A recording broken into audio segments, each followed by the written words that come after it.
Hello and thanks for joining us for today's video. Just before we start, we want to talk about our amazing sponsor, June's Journey. June's Journey is one of my favorite games. It's a fantastic hidden object mystery game set in the roaring 1920s. At the game's core is a thrilling mystery story. June Parker, a smart, independent woman, is investigating the deaths of her sister and brother-in-law. The police think that her brother-in-law killed her sister and then himself. June doesn't believe it, and the further she delves into the mystery, the more family secrets she uncovers. It's a great, engaging story, and I'm always wondering, what will happen next? What's even better than the story is the gameplay. It's challenging, but fun. And now, I want you to play a game with me. If J equals 10 and P equals 16, then what does the following message mean? 6, 15, 15, 20, 16, 18, 9, 14, 20. If you figure it out, can you find that object in this picture? What do you think it means to the investigation? We'll have the answer at the end of this video. Why not check out the amazing June's Journey today? It's free to download. You can download it via the QR code on the screen now, or click on the link in the description. It's available on iOS and Android mobile devices and PC. It's a lot of fun, so check it out. You'll also be supporting criminally listed in the process. Don't forget to look for the answer to the riddle at the end of this video. We want to say a big thank you to June's Journey for sponsoring this video. Number 3. Frederic Mors.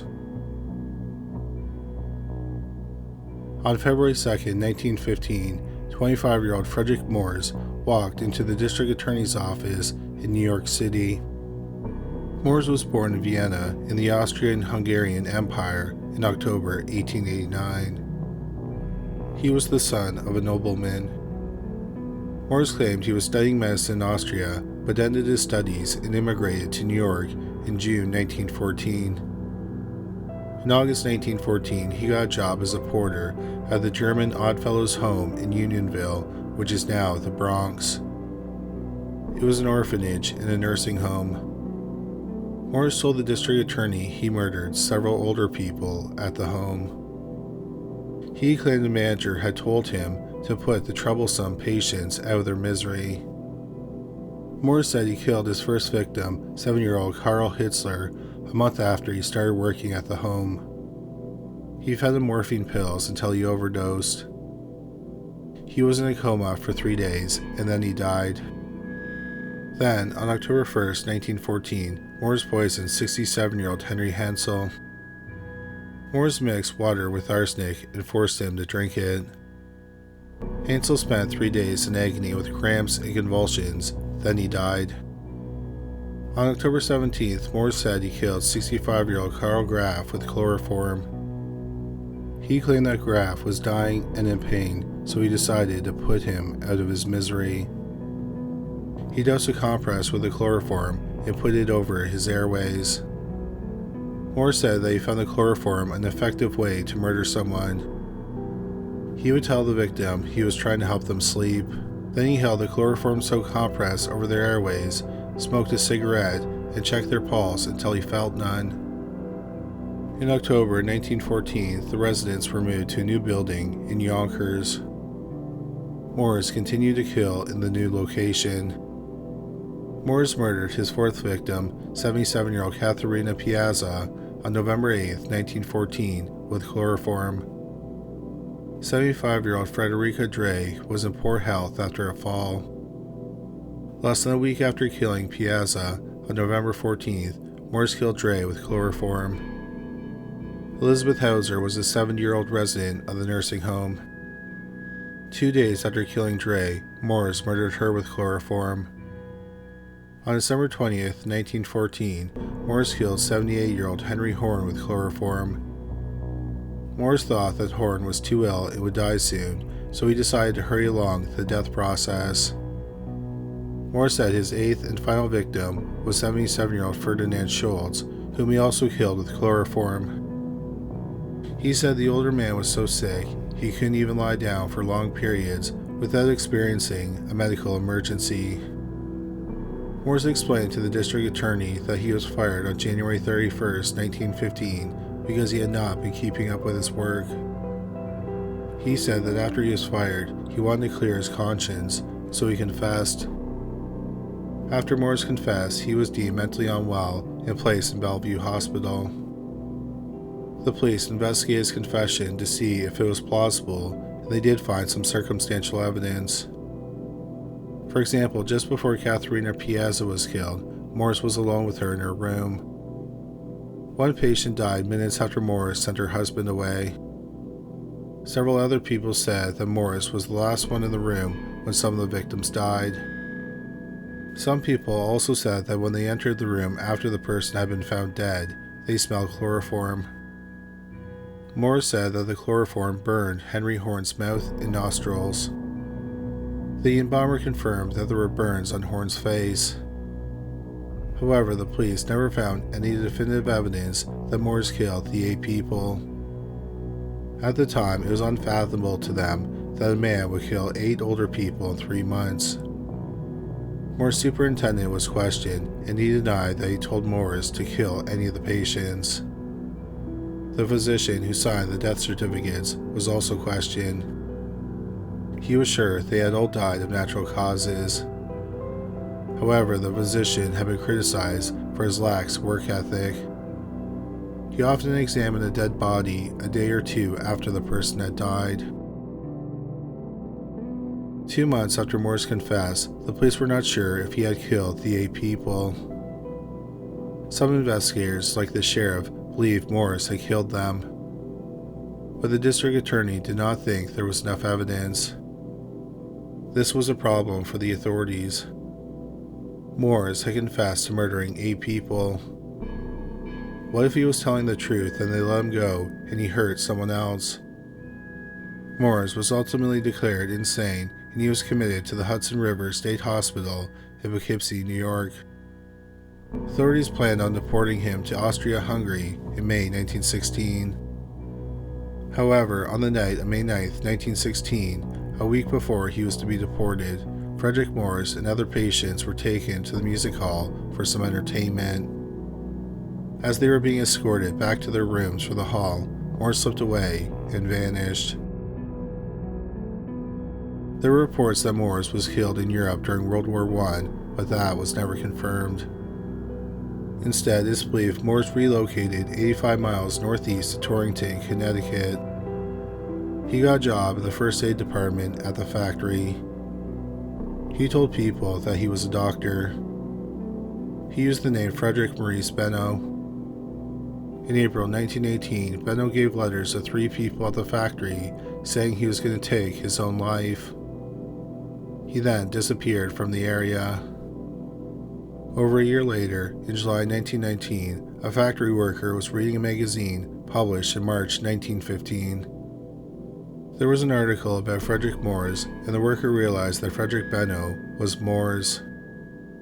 He asked people at the factory who knew Mors, and they all agreed that Benno and Mors could be the same man. They called the police, and the police uncovered some evidence. For example, Benno's birthday was the same as Mors'. They also had very similar signatures. Finally, before Benno left, he gave someone a cigarette case. It was monogrammed with the initials FM.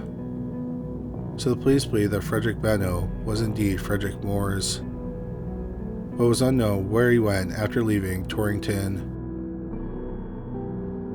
Nearly 4 years went by.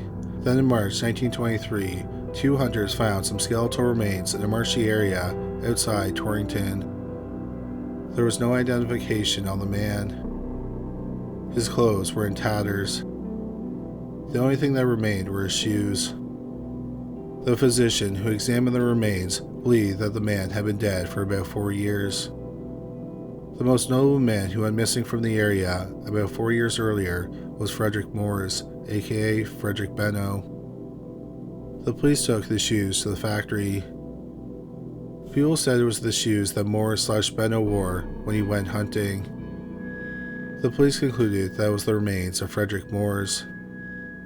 Close to the body were 2 empty bottles and pieces of a hypodermic needle. The police believe that Mors took his own life by injecting himself with poison.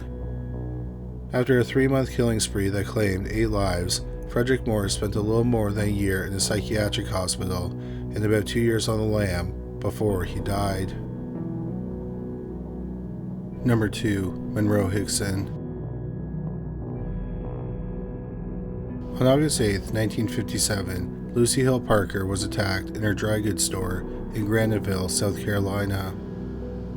She was struck on the head with a brick wrapped in a handkerchief. She survived but was left with a bad head injury. The next day, the police interviewed people in the area with criminal records. One person they interviewed was 49-year-old Monroe Hickson, who had been in and out of jail most of his adult life.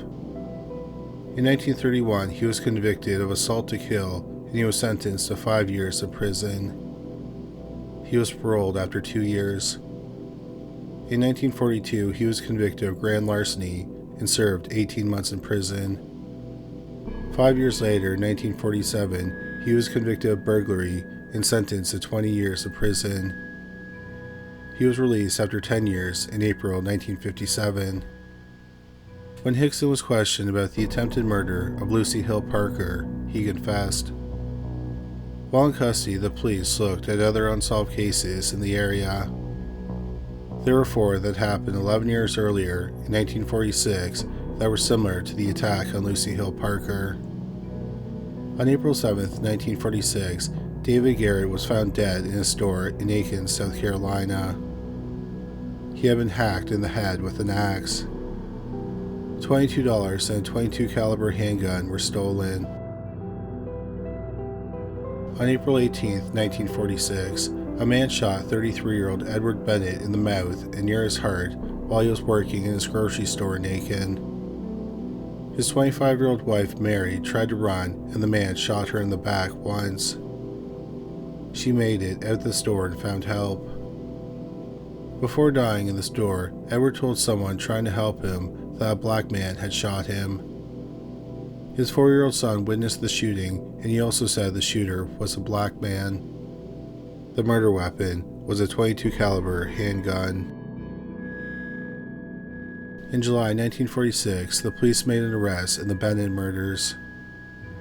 The police became suspicious of 25-year-old L.D. Harris after they discovered he owned a .22 caliber pistol and left for Nashville, Tennessee, shortly after the murder of the Bennetts. They questioned Harris, and he confessed to the murders. He also signed the confession. Harris went to trial in January 1947, and he claimed the confession was coerced.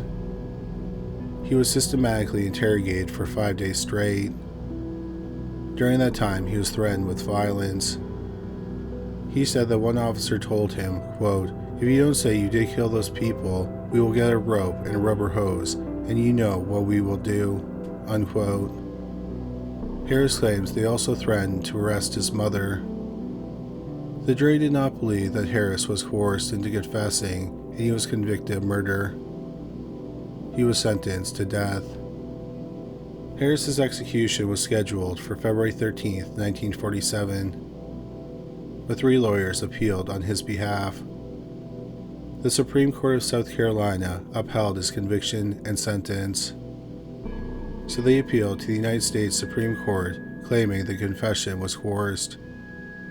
They pointed out that Harris was illiterate, so he could not have read the confession he had signed. He was questioned for many hours over 5 days by as many as 12 officers and other people in authority. He was not informed of his rights, and he had not been given a preliminary hearing. In June 1949, 3 years after Harris was arrested, the Supreme Court ruled 5-4 that the confession had been coerced. So Harris's conviction and sentence were overturned, and he was released from prison. While L.D. Harris was awaiting trial, the attacks in Aiken continued. On September 28, 1946, 76-year-old Annie Weisberg was murdered in her home in Aiken. She had been beaten to death with a piece of wood. Then, on December 4, 1946, Christine Chalakis was assaulted while working at a liquor store in Aiken. She was struck on the head with a brick. She survived the assault. Monroe Hickson was questioned about the 4 murders and 1 attempted murder in 1946. He confessed that he was the killer. He said he had been drunk at the time of the murders. Hickson took a polygraph exam and it determined he was telling the truth. The police also took him to the grocery store where the Bennetts were murdered. It had been remodeled since the murders 11 years earlier. Hickson was able to reenact the murders, and the details he gave were accurate. In October 1957, Monroe Hickson pleaded guilty, and he was given 4 consecutive life sentences for the 4 murders, and another 20 years for attempting to kill Lucy Hill Parker. Hickson was sent to the Manning Correctional Institution in Columbia, South Carolina, to serve his sentence. Hickson was a model inmate. 9 years later, he had a prison job as a janitor.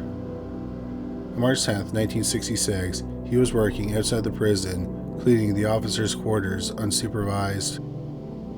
Around 1 p.m., he walked into some nearby woods and disappeared. There were massive searches for the 58-year-old man who committed the 4 murders over 9 months, but he was nowhere to be found.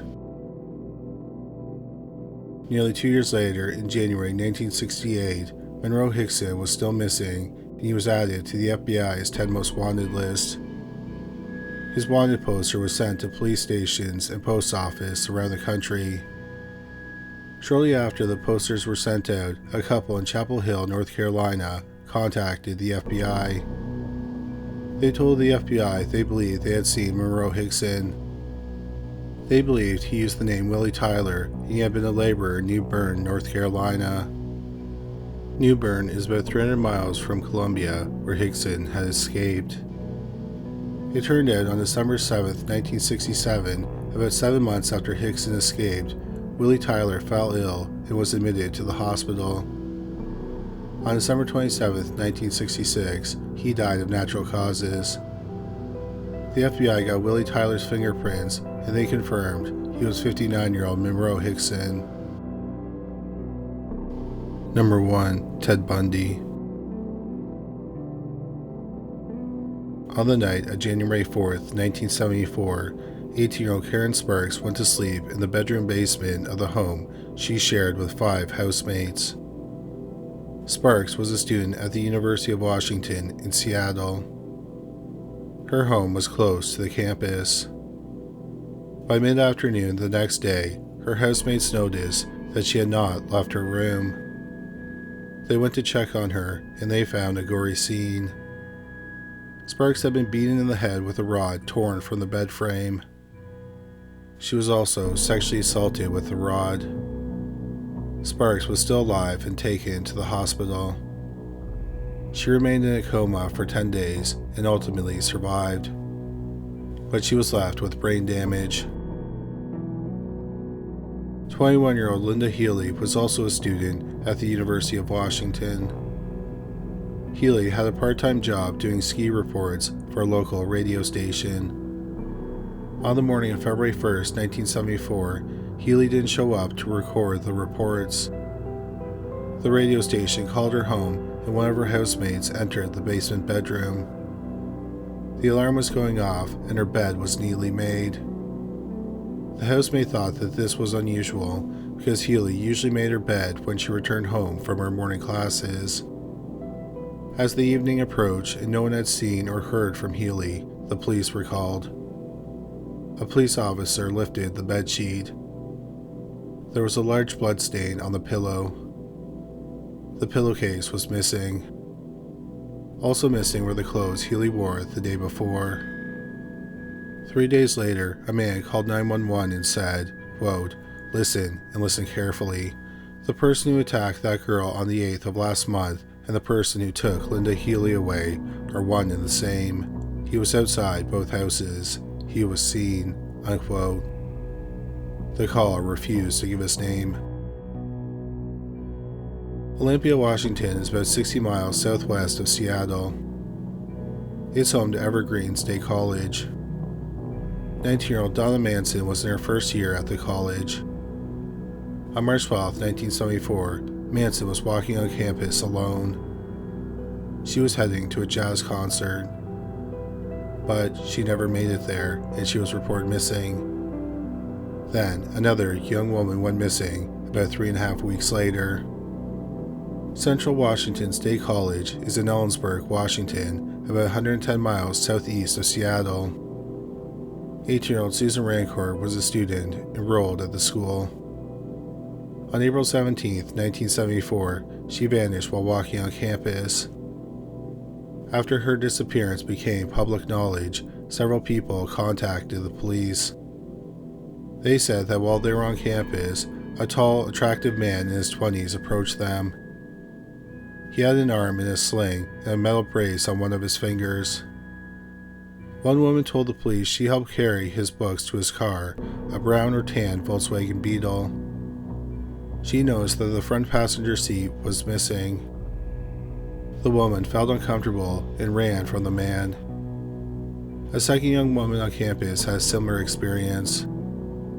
The man in the sling approached her and told her he was having problems getting his car started.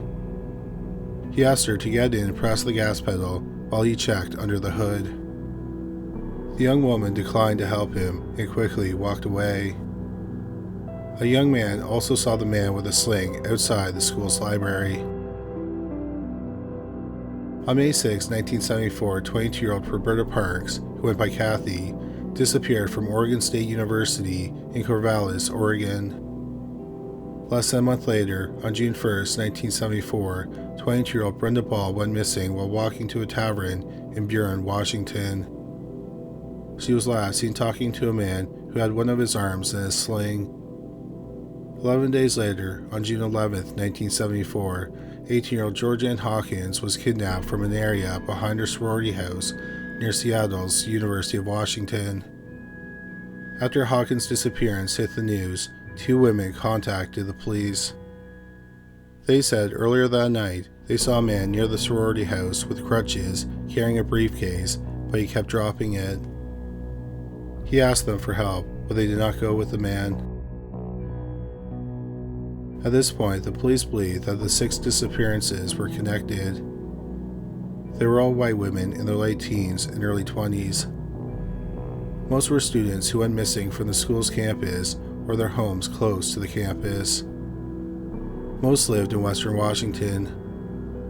Nearly all had dark long hair with a part down the middle. Also, several were seen talking to a man with a sling or crutches just before they went missing. The police believe that the man was feigning an injury to make himself look less dangerous, then he lured them to his car by asking them to help him. Once he had them in or near his vehicle, he kidnapped them. Unfortunately, the police had no viable suspects in the case. July 14, 1973 was a busy day in Lake Sammamish State Park in Issaquah, Washington. Over 40,000 people were at the beach. This included 23-year-old Janice Ott. Several people saw her talking to a young man with brown hair and his arm was in a sling. People heard him say his name was Ted. They walked off together and Janice Ott was never seen alive again. About 4 hours later, 18-year-old Denise Naslin went missing from the state park. A man wearing a sling asked her for help loading his sailboat onto his car. She was last seen walking towards the parking lot with him. The 2 disappearances in one day made the news, and the police solicited the public for information. A woman contacted the police and explained she had been at the beach that day. She said a man in a sling approached her and asked her for help with his sailboat. She agreed to help him and walked out to the parking lot. He was driving a brown Volkswagen Beetle. The woman didn't see the sailboat he wanted help with. He explained the boat was at his family's home, which was nearby. She told him she couldn't leave the beach. 3 other women also encountered the man with the sling. The police were confident that the man, whom they called Ted, was responsible for the disappearances. They released a sketch of the man, but it did not lead to an arrest. In 5.5 months, 8 young women had gone missing. But then the murders in the Pacific Northwest suddenly came to an end. About 2 months after Janice Ott and Denise Naslund went missing, about 2 miles from Lake Sammamish State Park, hunters found skeletal remains in a wooded area. They found a skull and a lower jawbone, but they were from different bodies. They also found a ribcage, spinal column, many small bones from the neck area, vertebrae, and 5 femurs. The skull and mandible were compared to dental records of the missing women. It was determined that it was the remains of Janice Ott and Denise Naslund, who both went missing from Lake Sammamish State Park on the same day. Besides the extra femur, they also found vertebrae that did not belong to Ott and Naslund. They believed the bones belonged to one of the other 6 missing women, but they did not know who they belonged to. A cause of death could not be determined. The rest of the remains have never been found.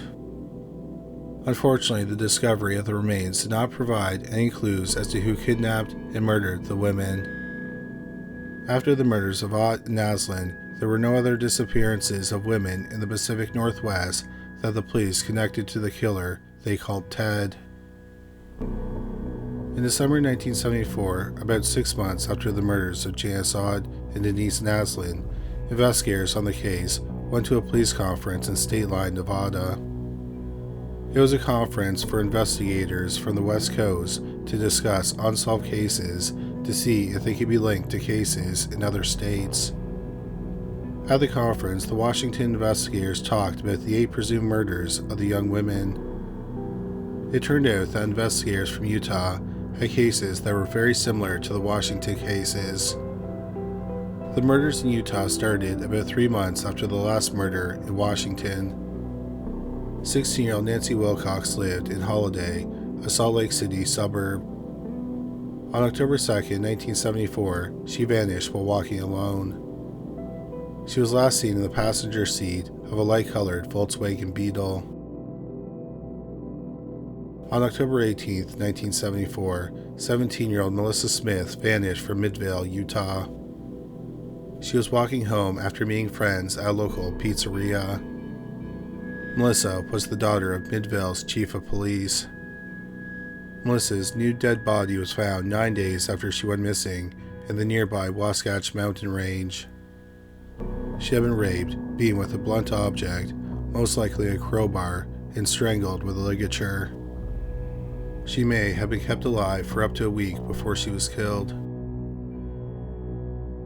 13 days after Melissa went missing, on Halloween night 1975, 17-year-old Laura Amy was walking alone in a park in Lehi, Utah. A few weeks later, on Thanksgiving, her body was found in the Wasatch Mountains. Her face had been beaten beyond recognition. The medical examiner believed that the murder weapon could have been a crowbar or an iron bar. She had also been strangled with nylon stockings. She had also been sexually assaulted. The medical examiner thought she may have been kept alive for nearly 3 weeks before she was killed and dumped. The investigators in Utah thought the most promising lead they had was a surviving victim. In Washington, there was a surviving victim, Karen Sparks, but she had suffered brain damage and didn't remember the assault. The case in Utah happened in the city of Murray. On November 8, 1974, 18-year-old Carol DeRange went to a local mall. A man approached her and told her he was a police officer. He said that someone reported that man had been trying to break into her car. He told her to come with him to check to see if anything had been stolen. DeRange did as she was ordered. They checked her car and nothing was stolen. The man told her she needed to come to the police station to make a statement. DeRange asked to see some ID, and the man flashed what she thought was a badge. So they walked to his car, which was a Volkswagen Beetle, and DeRange thought it was an odd choice for a police car. But she thought perhaps he was working undercover. Nevertheless, she got into the car, and then she noticed something else that was odd. The man reeked of alcohol. Then he drove in the opposite direction of the police station. DeRange realized she was in serious trouble. The man then pulled over onto the shoulder of the road. Durange tried to get out of the car, and the man got a handcuff on her right wrist. Durange fought with the man, and he accidentally put the other cuff on the same wrist. Durange managed to get out of the car, and the man got out too. He held her up against the car and swung a crowbar at her head, but Durange was able to block the blow with her hand. She kicked the man in the genitals, and the man let go of her. She ran to the road and found a passing car. The driver stopped, picked her up, and took her to the police station, where she reported the kidnapping. She still had the handcuffs on her wrist. They were a foreign brand, Gerocal. At the time, police officers in the United States commonly used Smith & Wesson handcuffs. A few hours after the botched kidnapping, 17-year-old Deborah Kent went missing from the parking lot of a high school in Bountiful, Utah. Bountiful is about 18 miles north of Murray. Deborah had attended a school play with her parents. After the play, she left the school alone to pick up her brother from a nearby roller rink. But she never arrived at the roller rink, and the car she was supposed to drive was in the high school parking lot. Several people living near the school heard two blood-curdling screams around the time she went missing. After hearing the screams, a person saw a Volkswagen Beetle driving away from the school. Before the play, the school's drama teacher had an odd experience. A strange man approached her and asked her to go to the parking lot with him because he needed help with his car. She refused and went to go get her husband to help him. But when she returned with her husband, the man was gone. The police searched the parking lot and they found a handcuff key. The key fit the lock for the handcuffs that were on Carol Durange's wrist. At the conference, the police determined that one man probably committed the 8 murders in the Pacific Northwest and 4 in Utah. The victims were all young white females, and many had long dark hair that was parted in the middle. All the victims were kidnapped and taken elsewhere. The bodies that were found were all dumped in remote locations. Also, in several of the murders, the women were raped, strangled, and beaten with a blunt object like a crowbar. On March 1, 1975, 2 forestry students from Green River Community College made a gruesome discovery on Taylor Mountain in King County, Washington. Taylor Mountain is about 30 miles southeast of Seattle. The students found a human skull. Using dental records, it was determined to be the skull of 22-year-old Brenda Ball. 2 days later, 3 other skulls were found. They belonged to 22-year-old Linda Healy, 18-year-old Susan Rancourt, and 22-year-old Kathy Parks. The police believe that the victims were decapitated and their heads were dumped in the wooded area. The rest of the remains have never been found. The cause of the death could not be determined. The discovery of the skulls confirmed to the police that one man committed the murders. The victims were kidnapped in different areas, but the skulls were all found in the same area. After the conference where they connected the murders in Washington and Oregon to the Utah murders, the murders and kidnappings continued.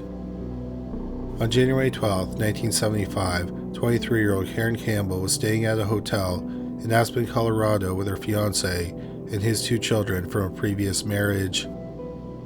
She disappeared from a hotel hallway. Her body was found 5 weeks later in a snowbank. She had been stabbed multiple times and beaten with a blunt object. It's also possible she was strangled, but the level of decomposition made it impossible to say for sure. A month later, on March 15, 1975, 26-year-old Julie Cunningham disappeared while walking from her apartment to a nearby tavern in Vail, Colorado. On April 6, 1975, 24-year-old Denise Alverson vanished while riding her bike in Grand Junction, Colorado. In June 1975, the killer struck again in Provo, Utah. On June 27th, 15-year-old Sue Curtis attended a youth conference at Brigham Young University, and she was staying in one of the dorm rooms. She disappeared as she was walking to the dormitory. On August 16, 1975, around 2:30 a.m., a trooper with the Utah Highway Patrol was parked in front of his own home in Granger, Utah. He noticed a tan Volkswagen Beetle driving slowly down the road, and he thought it was suspicious. He tried to pull the driver over, but the driver sped away.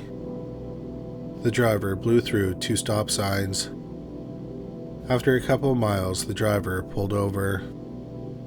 The trooper asked to see the man's driver's license, and he handed over a Utah driver's license. The driver was 28-year-old Theodore Robert Bundy. The trooper asked Bundy what he was doing. Bundy explained he had been at a nearby drive-in movie theater watching The Towering Inferno, and he must have gotten lost. The trooper knew that Bundy was lying because he had been at the drive-in earlier that night and knew The Towering Inferno wasn't playing. Bundy was cooperative and gave the trooper permission to look into his car. The trooper saw an open satchel. Inside the satchel were a crowbar, an ice pick, a ski mask, a mask made from a pair of pantyhose, handcuffs, and some rope and wire. The trooper thought it was a burglar kit. Bundy was arrested for evading an officer and later was released on bail. A few days after he was arrested, a homicide detective was reading the arrest reports from the weekend. The name Ted Bundy caught his attention. 8 months earlier, in December 1974, the detective had spoken to Bundy's girlfriend, Elizabeth Koppler. Koppler lived in Seattle, but she was originally from Salt Lake City. She had suspected Bundy was responsible for the murders. She explained that Ted had lived in Seattle, but in September 1974, he moved to Salt Lake City to attend law school. He looked like the sketch of the man known as Ted, and he drove a tan Volkswagen Beetle. Koppler explained that when Bundy moved, she stayed behind in Washington, and they were doing a long-distance relationship. After Ted moved, her friend went to Utah for a visit and brought her home some newspapers. She read that young women had started disappearing and being murdered in Utah shortly after Bundy moved there. Suddenly, Bundy became a solid suspect in the murders. What stood out to the detective was that Bundy had a pair of handcuffs in his car. Bundy was a law student at the University of Utah. Why did he have handcuffs in his car? Bundy agreed to let the police search his apartment, but they found nothing of interest. Afterward, Bundy hired a lawyer who told him to stop cooperating with the police. The police and the FBI began to investigate Ted Bundy. Theodore Robert Cowell was born on November 24, 1946, in Burlington, Vermont, to 22-year-old Eleanor Louise Cowell. It's unclear who his biological father was. On his birth certificate, his father is listed as Lloyd Marshall, but his mother said that a man named John Worthington was Bundy's father. There was some speculation that Bundy's grandfather, Samuel Cowell, was the biological father. However, in 2020, DNA testing confirmed that he was not the father. Bundy spent the early years of his life living with his mother and her parents in Philadelphia, Pennsylvania. Bundy was raised as if his grandparents were his parents and his mother was his sister. People describe Bundy's grandfather, Samuel, as a violent and abusive tyrant, but it's not believed he abused Bundy.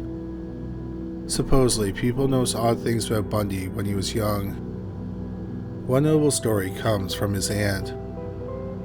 She said one day when he was 3 years old, she was having a nap. She claims that Bundy placed knives around her body. In 1950, when Bundy was 4 years old, he and his mother moved across the country to Tacoma, Washington. Bundy's family thought that keeping up the charade regarding Bundy's parentage would be too difficult.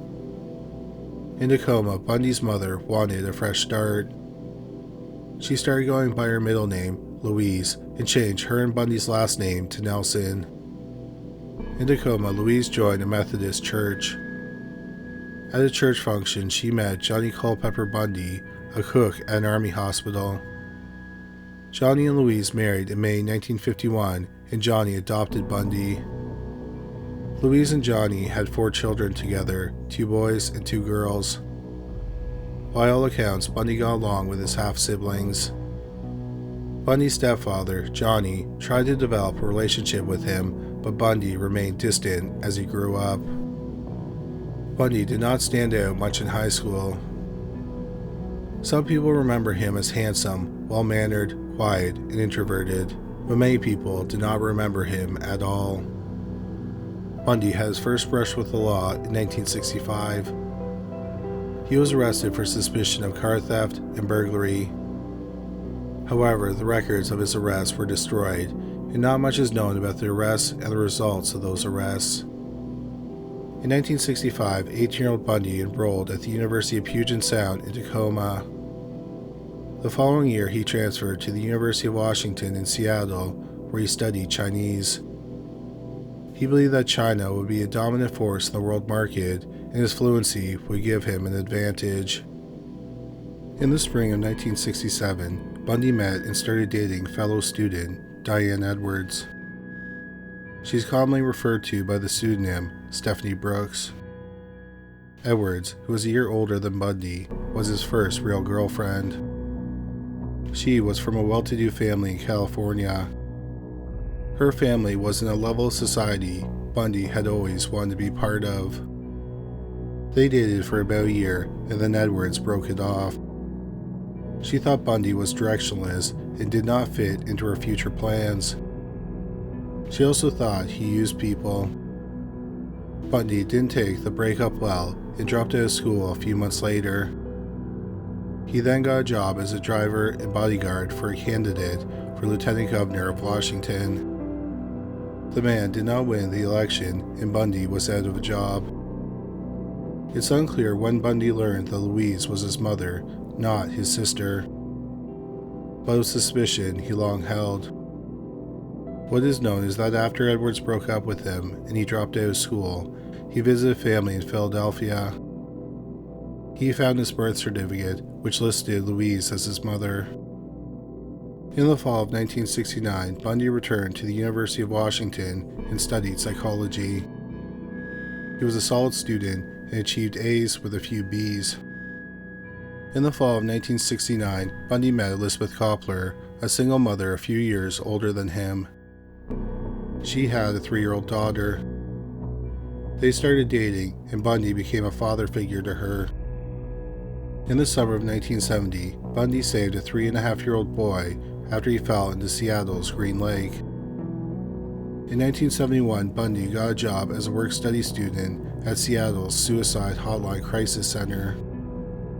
While there, he met aspiring crime writer Ann Rule, who was a volunteer. In the spring of 1972, Bundy graduated from the University of Washington with a degree in psychology. He got a job with the re-election campaign for Dan Evans, the Republican governor of Washington. Evans won the election. After the election, Bundy landed a job with the City of Seattle's Crime Prevention Advisory Commission. After graduating, Bundy planned to attend the law school at the University of Puget Sound. He scrapped those plans because he was hoping to become director of the commission. He didn't get the job, and he resigned from the committee in January 1973. In April 1973, Bundy was hired to be an assistant to the Washington State Chairman of the Republican Party. In the summer of 1973, Bundy was in California for business, and he reconnected with his first love, Diane Edwards. Edwards was impressed with the progress Bundy had made in his life. They rekindled their relationship. However, Bundy did not break off his relationship with Elizabeth Koppler. In the autumn of 1973, Bundy started attending law school at the University of Puget Sound. He took classes at night. Diane Edwards believed that things were going well between them. They had even talked about marriage. Then, in January 1974, Bundy abruptly broke off communication with Edwards. When she did get a hold of him after about a month, she asked him why he had stopped talking to her. Bundy responded coldly, quote, "Diane, I have no idea what you mean," unquote. He then hung up the phone. Edwards believed he dumped her as revenge for breaking up with him years earlier. Around the same time Bundy stopped communicating with Edwards, he also started skipping classes. Something else that happened in January 1974 was the first murder in Washington. After Bundy was arrested in Utah, he became the prime suspect in the kidnapping of Carol DaRonch and the kidnapping of Deborah Kent. DaRonch was given a stack of photos with Bundy's photo in it. She set his photo aside and said it might be him, but she wasn't sure. The police gave her a second set of photos, and this one contained Bundy's driver's license photo. The photo was taken shortly before she was kidnapped. She picked his photo out as the man who kidnapped her. Deborah Kent was kidnapped outside the high school after a school play. The drama teacher said that before the play, a man had tried to lure her out to the parking lot. She was given a stack of photos, and she identified Bundy as the man who approached her. On October 2nd, 1975, Bundy stood in a lineup. Carol DaRonch, the drama teacher, and a friend of Deborah Kent all picked Bundy. Bundy was charged with aggravated kidnapping and attempted murder for kidnapping Carol DaRonch. The police in Washington also began to investigate Bundy in connection with the Washington murders. They questioned Ted's girlfriend, Elizabeth Koppler. She told the police that every time one of the young women went missing or was attacked, Ted had not been with her that night. She kept a very detailed journal and compared the dates. She also said that once she found a bag full of women's clothes in Bundy's apartment. In the autumn of 1975, investigators from Colorado also started investigating Bundy. When Bundy was interrogated shortly after he was arrested, he told investigators he had never been to Colorado. But they found credit card slips that showed Bundy had purchased gas within a few miles from where each woman went missing on the day they were kidnapped. However, the police never found any physical evidence that Bundy committed any of the 16 murders where he was the prime suspect. On November 20th, 1974, Bundy, who was a suspected serial killer, was released on $15,000 bail.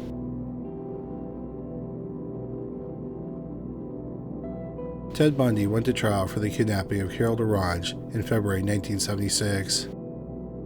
Bundy had opted to be tried by a judge instead of a jury. The main evidence against him was that DaRonch had identified him as her abductor. The trial lasted 3 days. Ted Bundy was found guilty. Months later, after a psychological review, Bundy was sentenced to 1 to 15 years of prison. He could have been paroled in 18 months. So the police in the other jurisdictions worked to build a case against Bundy for at least one of the murders. Some hairs have been found in Bundy's car. The hairs were sent to the FBI, who compared the hairs to the suspected victims. The FBI found that the hairs were microscopically similar to 3 of the victims, Karen Campbell, Melissa Smith, and Carol DaRonch. Also, the crowbar found in Bundy's car matched the wound on Campbell's skull. Ted Bundy was charged with Karen Campbell's murder on October 22, 1976. In April 1977, he was transferred to the Garfield County Jail in Glenwood Springs, Colorado. For his murder trial, Bundy was going to serve as his own defense lawyer. To prepare for the trial, he was taken to the law library at the Pitkin County Courthouse in Aspen several times a week. On June 7, 1977, Bundy was in the law library and he was out of the sight of the sheriff's deputy who was guarding him. Bundy climbed out a window, dropped 25 feet to the ground below, and ran off. When it was discovered that Bundy escaped, roadblocks were set up. But by then, Bundy was nowhere to be found. 3 days later, the FBI joined the search. On June 13, 1977, 6 days after Bundy escaped, a police officer in Aspen noticed a motorist driving erratically. He pulled the car over, and it was Ted Bundy. He was taken peacefully into custody. After Bundy escaped, he hiked into the mountains and found an unoccupied but well-stocked cabin. He spent the night there. The next night, he broke into a camper. He then spent the rest of the time outdoors. He stole the car shortly before he was recaptured. He had been driving erratically because he was exhausted and couldn't focus. After Bundy was recaptured, he was sent back to the Garfield County Jail in Glenwood Springs, Colorado. Bundy was still planning on being his own attorney in his upcoming murder trial. He often worked on the case late into the night, slept in, and missed breakfast. As a result, he lost 25 pounds. On December 31st, 1977, Bundy's breakfast was dropped off. The guard looked into his cell, and he appeared to be asleep in bed. Around noon, a guard entered the cell. Bundy was not in the cell. He had put books and bunched up pieces of paper under the covers to make it look like he was asleep. Investigators later figured out that Bundy spent weeks cutting a hole in the roof of his cell with the blade of a hacksaw. He got the hacksaw blade from another inmate. After dinner the night before, no one had checked Bundy's cell. It's believed that shortly after dinner he made the bed to look like he was sleeping, then climbed through the hole into the crawl space above the cell. The crawl space led to an open space above the closet of the chief jailer's apartment. The jailer and his wife were out that night seeing a movie. Bundy climbed down and dressed in some of the jailer's clothes. He walked out of the apartment and found a car with keys in it. He drove into the mountains where the car broke down. A man picked him up and took him to the bus station in Vail. In the months leading up to his escape, Bundy had his visitors bring him money. He had saved up about $500. One frequent visitor was Carol Ann Boone. He had met Boone while he worked with her in Seattle, and they had dated. However, they publicly said they were only friends. Boone was a fierce defender of Bundy, and she was sure he was not a serial killer. Bundy took a bus to Denver, Colorado, using the money he had saved. He then got on a plane to Chicago, Illinois. He was over 1,100 miles away from the jail in downtown Chicago when it was discovered he had escaped. At the time, the authorities had no idea where he had gone. There were searches for him, but they found no clues to his whereabouts. On January 14, 1978, a member of the Chi Omega sorority house at Florida State University in Tallahassee returned to the sorority house around 3 a.m. after a night out. She saw a man wearing what looked like a knitted cap on his head. He was carrying what looked like a wooden club or a piece of wood. She only saw his profile, but said he had a sharp nose and thin lips. He left the house quickly. She was spooked and woke up her roommate. Then 21-year-old Karen Chandler stumbled out of her room. She was bleeding from the head. She tried to talk but couldn't because her jaw was broken.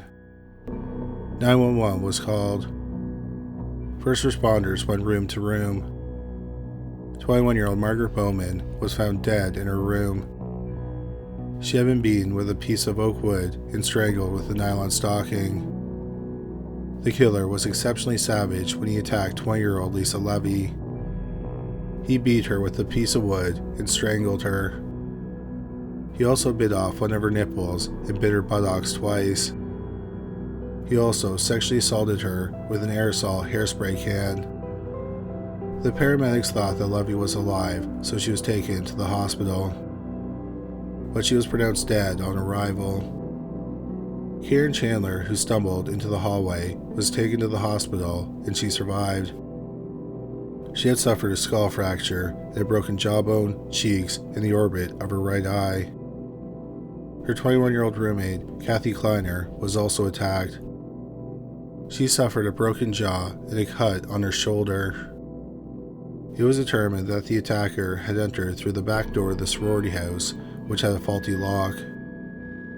Before entering, he picked up a piece of oak wood from a pile in the backyard. He attacked the 4 women in 15 minutes. Less than an hour later, the police were called to the basement apartment of 21-year-old Cheryl Thomas. She lived about 4 blocks from the sorority house. The neighbors heard disturbing noises coming from the apartment. The police entered the apartment and found Thomas on her bed. She had been beaten in the head with the same log used to beat the 4 women at the sorority house. Thomas was rushed to the hospital. Her skull had been fractured in 5 places. She survived but lost hearing in her left ear, and her equilibrium would never be the same. Thomas was at Florida State University studying dance. In Thomas's bed sheets, they found what appeared to be a mask made from a pair of pantyhose. In the mask, they found 2 hairs that did not belong to Thomas. The brutal attacks made headlines across the country, including the Pacific Northwest, Utah, and Colorado. But if there was any serious speculation that Ted Bundy committed the murders, that information was not made public. Nearly 4 weeks later, on February 8, 1978, a 14-year-old girl was waiting for her brother to pick her up outside her school in Jacksonville, Florida. Jacksonville is about 165 miles east of Tallahassee. The man tried to lure her into his white Dodge van. When her brother arrived, the man took off. Their father was a police officer. They wrote down the man's license plate and told their father about the incident. He looked up the license plate and discovered that the van had been stolen near the Chi Omega sorority house. The next day, February 9, 1978, 12-year-old Kimberly Leach was walking on her junior high school campus in Lake City, Florida. She did not return to class and she did not go home. She was reported missing. After her disappearance was reported in the news, a firefighter contacted the police. He said he was driving by the school around the time Kimberly went missing. He saw a girl that looked like her being pulled by the arm by a man who he assumed was her father. He thought the father was angry that he had to take his daughter out of school and did not think it was a kidnapping. 6 days later in Pensacola, Florida, a patrolman was driving around a neighborhood he was familiar with. He saw an orange Volkswagen Beetle pull out from behind a restaurant. Something about the car made the officer suspicious. He checked with dispatch and discovered the vehicle was stolen. He tried to pull over the driver, but he drove away quickly. After a mile, the driver pulled over. He got out of the car and laid on the ground. When the officer tried to handcuff him, the man fought with him. The man was able to get up and he ran. The officer fired a shot and the man went down. The officer went to check on him and discovered that the man had not been shot. The man tried to wrestle his gun away from him, but the officer overpowered him and handcuffed him. He put the man in the back of his car and drove him to the local police station. The man kept saying, quote, "I wish you had killed me," unquote. The police searched his car and found ID cards belonging to several co-eds, 21 stolen credit cards, and other stolen items, such as a bicycle and a television. The man had no identification on him, and he refused to tell the police his name, so they held him in jail. On February 17th, after 2 days in custody, the man confessed to 3 detectives that he was Ted Bundy. The detectives had never heard of him. One of the detectives found an FBI wanted poster, and they confirmed they had one of the FBI's 10 most wanted fugitives, Ted Bundy, in their custody. Bundy had been added to the FBI's 10 most wanted list 5 days earlier. The detectives interrogated Bundy. They believed he might have been responsible for the Chi Omega murders and the disappearance of Kimberly Leach. Bundy agreed to talk and didn't say anything incriminating while being recorded. The detectives said that after they stopped the tape recorder, Bundy didn't confess, but he did say some very incriminating things. The FBI told them that Bundy was a suspect in 36 murders. However, that number was a little inflated. For example, he was a suspect in some murders in Northern California, even though there was no evidence Bundy spent much, if any, time there. When they asked Bundy if he had killed 36 people, he supposedly replied, quote, "Add one digit to that, and you'll have it," unquote. He also implied he had committed murders in 6 states. They knew about the murders in 5 states: Washington, Oregon, Utah, Colorado, and Florida. The detectives tried to invoke empathy from him. They asked him to help Kimberly Leach's parents by revealing the location of her remains. Bundy supposedly replied, quote, "But I'm the most cold-hearted son of a bitch you'll ever meet," unquote. On April 7th, about 3 months after Bundy's arrest, without any help from him, the remains of 12-year-old Kimberly Leach were found in Swanee State Park, about 35 miles from where Bundy kidnapped her. She was mostly nude and her clothes were next to her body. The cause of death could not be determined, but the medical examiner said there was evidence of homicidal violence in the neck area. He wasn't sure if the damage was done with a sharp or blunt object. On July 27, 1978, Ted Bundy was indicted for the murders of Lisa Levy and Margaret Bowman, the attempted murders of Kathy Kleiner and Karen Chandler, who were all attacked at the Chi Omega sorority house, and the attempted murder of Cheryl Thomas, who was also attacked that night. The district attorney said they would be seeking the death penalty. 4 days later, Bundy was charged with the murder of Kimberly Leach. The district attorney in that county also said they would be seeking the death penalty. Ted Bundy's trial for the Chi Omega murders and attempted murders and the attempted murder of Cheryl Thomas began on June 25, 1979. Bundy was in charge of his own defense. The trial was broadcasted on channels nationwide, making it one of the first televised trials in American history. One woman who testified was the sorority member who discovered the killer in the house. She described the man to a sketch artist, and although the drawing was simple, it resembled Bundy. She testified that she was sure Bundy was the man in the sorority house that night. Another woman testified she saw Bundy outside the sorority house shortly before the murders. She remembered him because he had been staring at her and found it creepy. Shortly after Bundy was arrested, dental casts of his teeth were taken.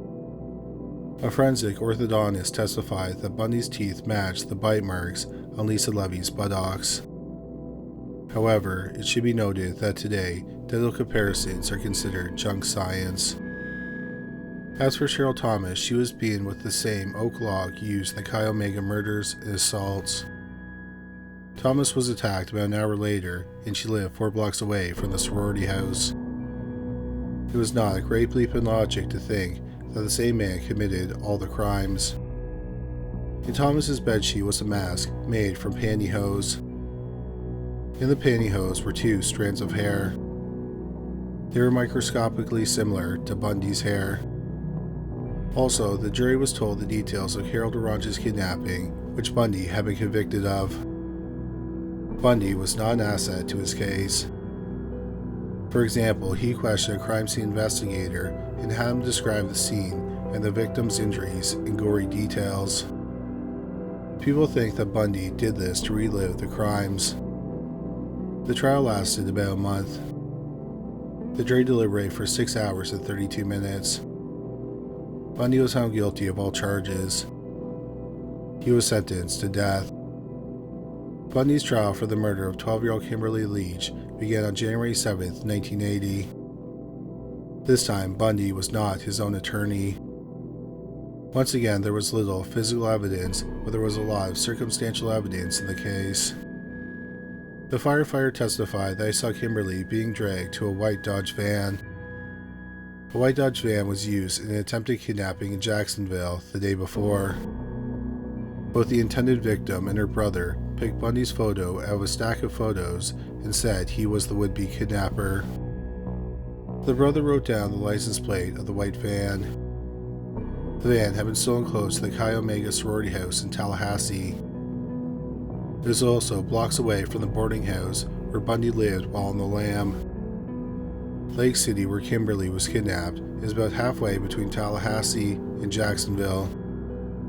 The van's mileage after it was stolen showed it could have traveled from Tallahassee to Jacksonville to Lake City and ended up at the spot where it was found abandoned.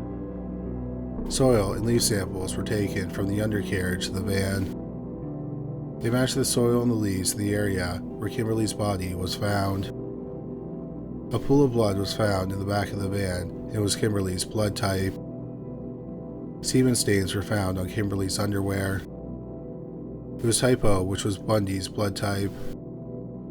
Fibers from the van's interior were found on Kim's clothes. Fibers from the van were found on the blazer Bundy was wearing when he was arrested. Shoe prints were found close to where the van was abandoned. They matched the treads of Bundy's shoes. Finally, butts from the brand of cigarettes Bundy smoked were found near the body.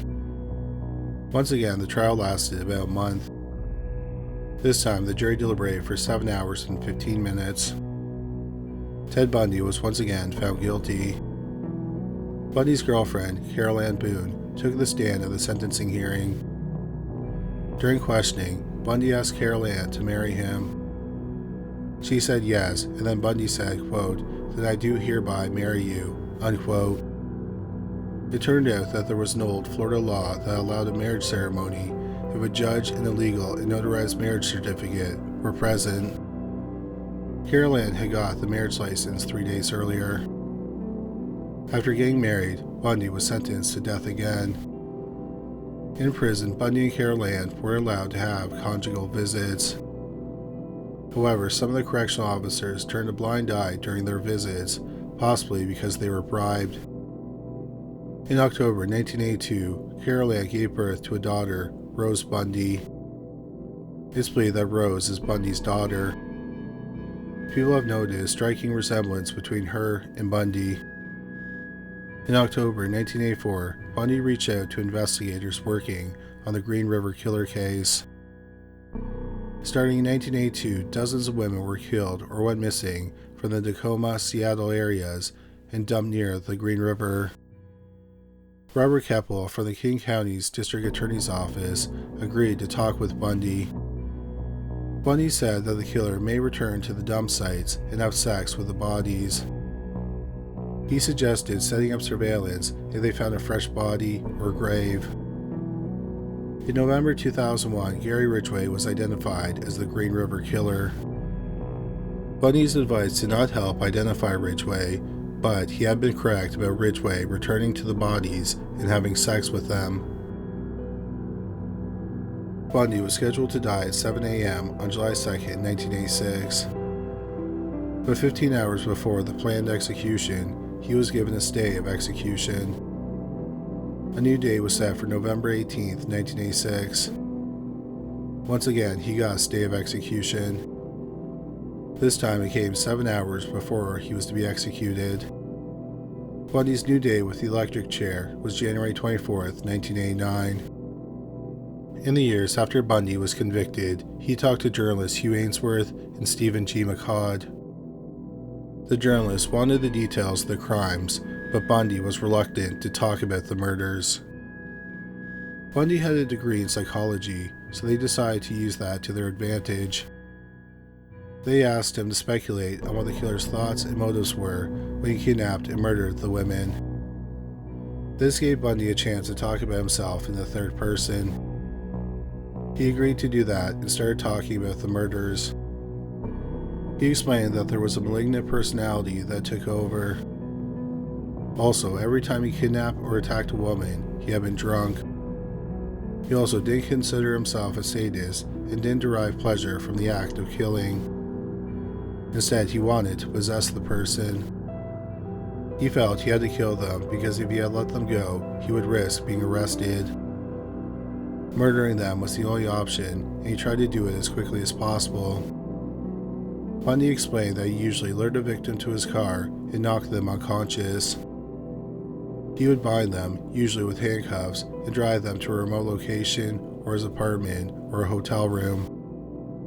Sometimes along the way, he would stop and sexually assault them. He enjoyed voyeurism and he forced them to undress. He then sexually assaulted them.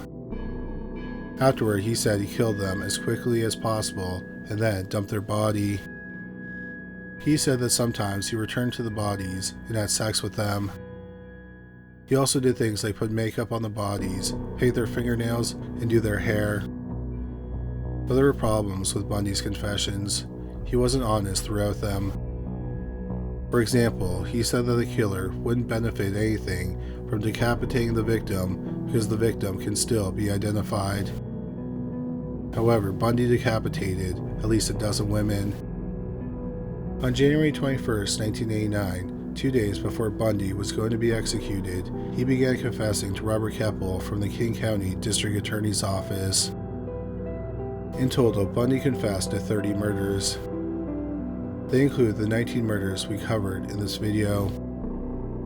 He also revealed things that the police didn't know.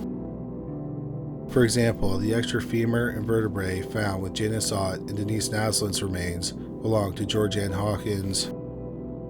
Donna Manson's remains were never found. Bundy explained at least what he did to the skull. He said he burned it in his girlfriend's fireplace. Many other victims Bundy confessed to killing have never been identified. He says that he killed 3 more in Washington, 3 more in Utah, 2 more in Oregon, 2 in Utah, and 1 in California. One victim that was identified was 13-year-old Lynette Culver. On May 5, 1975, Bundy came across Lynette as she was walking home from school in Pocatello, Idaho. He said he lured her to his car. He took her to his hotel room where he raped her and then drowned her in the bathtub. He said he dumped the body in the Snake River outside Pocatello. Lynette Culver's remains have never been found. Bundy did not confess to clear his conscience. He was doing it to hopefully buy himself more time. Bundy was confessing up to 30 minutes before his execution. However, it did not work. Bundy did not request a last meal, so he was served the traditional last meal: steak cooked medium rare, eggs over easy, hash browns, toast with butter and jelly, milk, and juice. Bundy was brought into the death chamber at Rayford State Prison at 7 a.m. on January 23, 1989, and strapped to the electric chair. His last words were, quote, "I'd like you to give my love to my family and friends," unquote. 42-year-old Ted Bundy was pronounced dead at 7:16 a.m.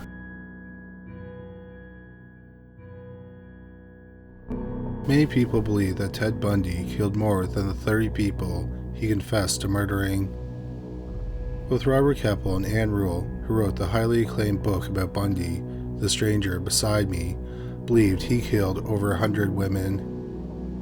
During his confessions, Bundy said that there were some murders he wouldn't talk about because they were too close to home, too close to family, or involved victims who were very young. Some think that Bundy committed his first murder when he was just 15. August 31st, 1961 was a dark and stormy night in Tacoma. Around 5:30 a.m., Beverly Burr checked in on the room of her 8-year-old daughter. Her 3-year-old daughter, Anne Marie Burr, was supposed to be sleeping in that room with her sister. But Anne was gone. Beverly looked for her but couldn't find her. She woke up the family and they all looked for Anne. They saw that the front door was unlatched and unlocked.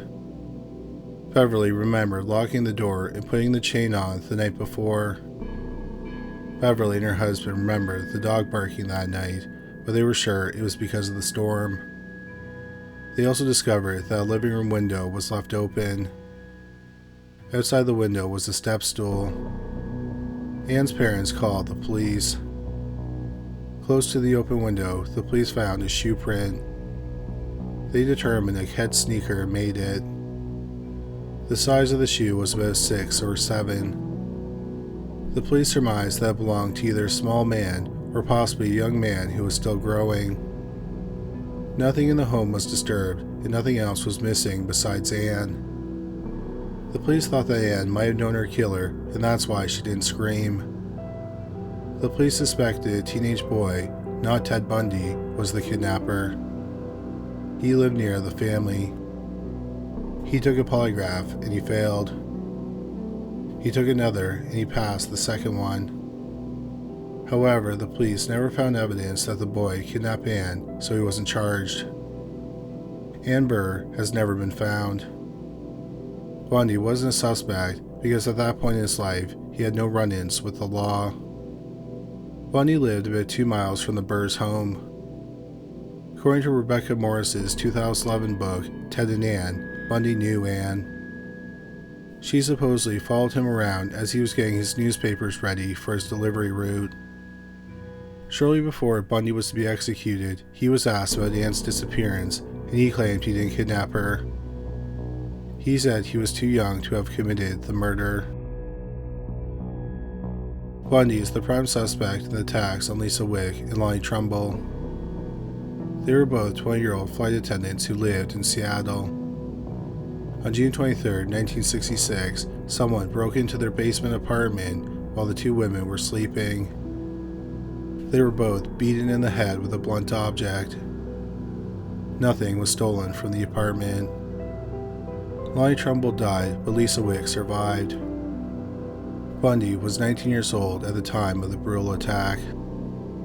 Later, Wick contacted Ann Rule and told her she had no recollection of the attack and she couldn't explain how she knew, but she was sure it was Bundy who attacked them. Bundy told a psychologist that his first victims were killed in the Philadelphia area. Besides his early childhood, Bundy lived in Philadelphia between January and May 1969. On May 30, 1969, Susan Davis and Elizabeth Potter Perry, both 19, were seen picking up a young male hitchhiker in Somers Point, New Jersey. Somers Point is about 60 miles southeast of Philadelphia. Later that day, their car was found abandoned a short distance from Somers Point. 3 days later, their bodies were found in a wooded area near where their car was abandoned. They were both beaten and stabbed to death. The police released a sketch of the male hitchhiker they picked up, but no arrests were made. Bundy would have been 22 when the young women were murdered. Joyce Margaret LePage was a 21-year-old student at Washington State University. She went missing on July 22, 1971, after her friends dropped her off at her apartment in Pullman, Washington. Her skeletal remains were found 9 months later at the bottom of a canyon, about 15 miles from where she was last seen. She had been stabbed 3 times in the chest. On June 17, 1974, a decomposing body was found in Millersvania State Park, which is south of Olympia, Washington. It was determined to be the body of 14-year-old Brenda Baker. Some reports say the cause of death could not be determined, while others said that her throat was slit, and others say she was strangled. Brenda was last seen alive a few weeks earlier, on May 27, 1974, when she ran away from home. It is believed she was picked up by her killer while she was hitchhiking. Bundy has never been eliminated as a suspect in her case. Another case where Bundy is a strong suspect is the murder of 18-year-old Sandra Jane Weaver. Weaver went missing on July 1, 1974, in Salt Lake City. Her body was found the next day in DeBQ, Colorado. She had been sexually assaulted, beaten, and strangled. When her body was found, the police thought that her murder was connected to the murders of 2 of Bundy's victims, Melissa Smith and Laura Amy. Bundy also confessed to kidnapping an unnamed woman in Utah and dumping her body in Colorado. On April 15, 1975, 18-year-old Melanie Cooley was kidnapped as she was walking home from school in Netherland, Colorado. Her body was found 8 days later beside a country road. It is believed that she was beaten in the back of the head with a rock. On the day she disappeared, Bundy was in Golden, Colorado. He purchased gas using his credit card. Golden is about 30 miles from where Cooley went missing. On July 1, 1975, 24-year-old Shelley Robertson of Golden didn't arrive at work. Her body was found on August 21st inside an abandoned mine. A cause of death could not be determined. Gas station receipts placed Bundy in Golden on the day she went missing. 3 days later, on July 4th, 1975, Nancy Perry Bard vanished from the gas station where she worked in East Layton, Utah. She has never been seen or heard from again. Bundy was questioned about her disappearance before his execution, and he denied being responsible. 17-year-old Deborah Smith went missing from Salt Lake City in mid-February 1976. Her body was found near the Salt Lake City airport on April 1st, 1976. She had been struck 3 times in the head with a blunt object. At the time of the murder, Bundy was out on bond, awaiting his trial for kidnapping Carol DeRange. Around midnight on March 2nd, 1976, 22-year-old Joy Kathleen Harmon left a bar alone in Salt Lake City. It's believed she made it to her apartment because her jacket was there. When she didn't show up for work, she was reported missing. Harmon's body was found 4 days later in a canyon east of Salt Lake City. She had been beaten and strangled to death. Harmon was murdered the day after Bundy was convicted of kidnapping. However, he had not been sentenced and was still free on bond.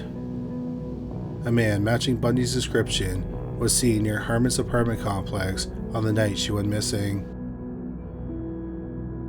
Bundy's DNA was uploaded to the FBI's combined DNA index system, so if DNA is uploaded from an unsolved murder that he committed, the FBI will be notified of a match. However, we will probably never know Ted Bundy's true body count. Thank you so much for watching the video, and now the answer to the June's Journey riddle, who is today's sponsor. Did you figure out the coded message was footprint? And did you find the footprint in the photo? What do you think the footprint means to the case? Continue the investigation in June's Journey. Scan the QR code on the screen now, or click on the link below the video. Well, that's all for today. Thanks again for watching.